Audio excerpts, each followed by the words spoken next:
യേശു മറുപടി പറഞ്ഞു, ഇതാണ് പിതാവിനെ പ്രസാദിപ്പിക്കുന്ന പ്രവൃത്തി. എന്താണത്? അവിടുന്ന് അയച്ചവനിൽ വിശ്വസിക്കുക. പിതാവിനെ പ്രസാദിപ്പിക്കുന്ന പ്രവൃത്തി ഇതാണ്, അവിടുന്ന് അയച്ചവനിൽ വിശ്വസിക്കുക. വിശ്വസിച്ചോ? ഇത് വെറുതെ ജനറൽ സ്റ്റേറ്റ്മെന്റ് അല്ല. ശ്രദ്ധിക്കണേ, ജനറൽ സ്റ്റേറ്റ്മെന്റ് അല്ല.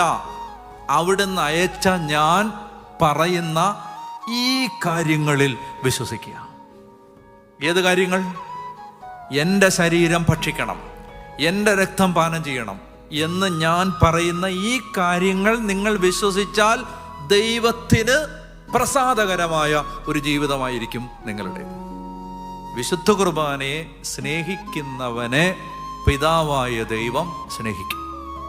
ഒരു സംശയമില്ല. എൻ്റെ ചോര കൊണ്ട് ഞാൻ എഴുതി തരാം. എനിക്ക് യാതൊരു സംശയമില്ല.